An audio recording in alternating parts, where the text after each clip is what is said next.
Now I'm joined by Brian Cody, the Kilkenny Senior Hurling Manager. And Brian, another All-Ireland final to look forward to in a couple of weeks, and I suppose the excitement's starting to kick in.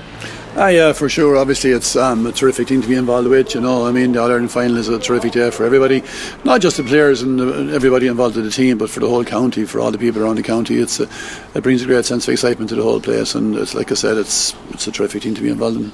Brian, if you don't mind, I might go back a bit first. I just happened to stumble upon an interview after the 99 All-Ireland final with yourself, and it's a long time back now, but I suppose just to go through the eras a little bit, how big a victory in 2000 or roughly was that in terms of kicking things on for that decade and indeed to the present day? Yeah, well, like I said, 1999 we were beaten by Cork in that final, you know. It was my first year as manager of the team, and obviously you lose an All-Ireland final and there's huge disappointment for everybody concerned there, and it is kind of not a nice feeling to have. And you know, you kind of think then, and you don't think ahead, you don't think much at the time, but I mean the weeks go by, the months go by, and the next year comes in, and I suppose it does drive a team on to try and say, look, we've tasted defeat, so we want at all costs to try and win the next game. And you know, we won the next All-Ireland final and we won it, and we didn't win the following one after that though, but we did win that one. Yeah. And then, you know, we've had decent success since, there's no doubt about that. And obviously to the latter end of the noughties then, you know, there was the 4 in a row, and I suppose that probably built up a bit of a stigma, I suppose, towards opposition, to think, geez, these are a really good team, and it was a mental aura, I suppose, in a way. But you know, do you think that's still worth a few points to you every day you go out?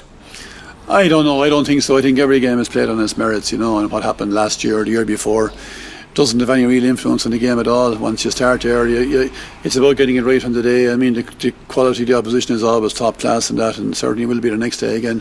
And it's about imposing yourself on the game, and no matter what day you go out, and regardless of what you've done in the past, it has no role to play really on the day you're playing. From a human interest perspective, Brian, you know, from the ordinary Joe Soph's point of view, they'd wonder, how do you deal with the mental pressure of All-Ireland final day, or how do you channel that into positive energy? And that's the question I'm going to ask you now.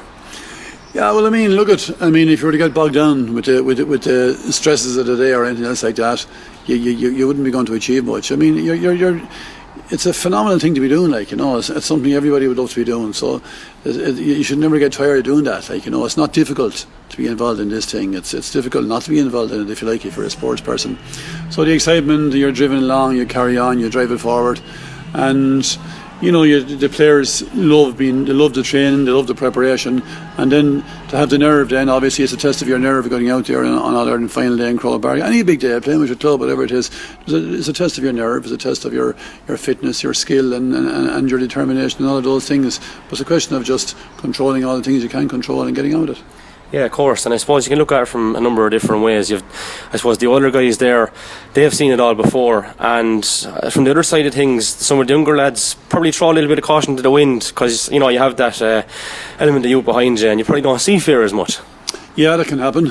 I think essentially you bring your personality to the pitch. You know, each player brings his own personality to the pitch. Some players would be quiet, some players would have that sense of, you know, freedom about themselves, like you spoke about there. Other players then would be tense, and they can kind of, it's a question of getting out there and not being afraid to be nervous. I mean, if you're nervous, be nervous. If you're just as you are, be as you are. And once the warm-up starts, suddenly you're back in doom. What are you doing when you go out there? You're playing the game that you love playing, you're playing the game that you practice for, you're playing the game that you're very, very good at, as is the opposition. And the opposition are normal, you're normal, and off you go. And the challenge is there to try and be the best you can be. Yeah, I suppose Barry McGuigan once said, fear and anxiety and pressure, it's like fire. You can use it to warm your house, or you can let it burn the house down. And I suppose it's very true words. Yeah, preferable to use it to warm the house, really, to be honest about it, you know, because you can set fire to others as well with it as well, which is fair enough. But I mean, if you self-destruct with it, you're in bother for sure. And I suppose, you know, back to the hurling front now, and the 2 difficult games against Waterford. They obviously took a lot out of you, but they're the type of games I suppose you want, Brian, heading into what is going to be a massive game against Tipperary. Yeah, there's no doubt about our 2 brilliant games. I mean, the first game we were obviously under serious pressure for a lot of the game, and we just kind of dug it out at the end and got the draw out of it. The replay was a phenomenal game, I'd say. Below in Thurles, two teams played out of their skins really, and you know, we definitely improved on the drawing match, and we came out on top. And of course, it's great preparation, there's no doubt about that, and there should be no negative as regards that in our preparation for the final. Absolutely, and even you've taken every, I suppose, bit of adversity and made a positive out of it. You lost Richie Power at the start of the year. Another big player going to be without was Michael Fennelly, and I suppose no different to anyone else. You have to pull that bit tighter, I suppose, when you lose a player like Michael Fennelly. Yeah, well, I mean, Michael Fennelly is just a phenomenal player, and I mean, top player in the country, one of the right up there, and he's a loss to any team, and there's no point in us pretending he's not a loss to us. He is a loss to us, of course he's a loss, and the biggest loss, of course, is to Michael himself. It's a huge personal blow to Michael, because we're missing out on the biggest game of the year, in a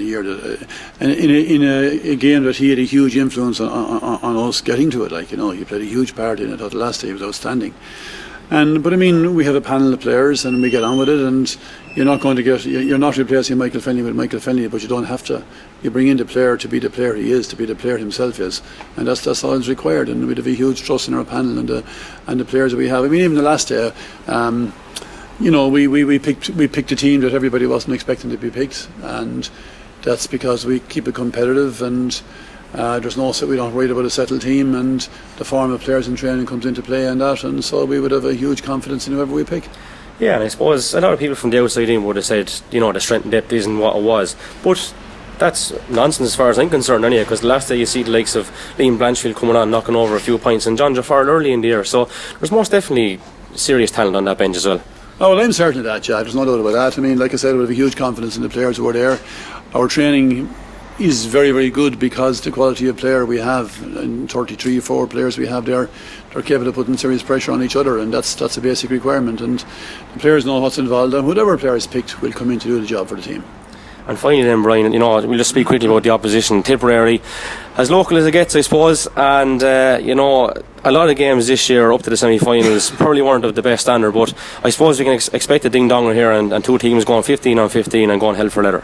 Yeah, there's no doubt about that. I mean, the quality in Tipperary is serious. I mean, we've spoken about ourselves in Waterford, and we think back to the Munster final then with Tip and Waterford, and Tip were so superior on the day. It's hard to imagine how you could be that superior to a team like Waterford.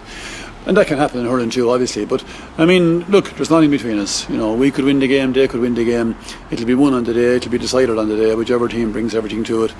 And it's going to be, it has the makings, obviously, of a huge, huge, huge game.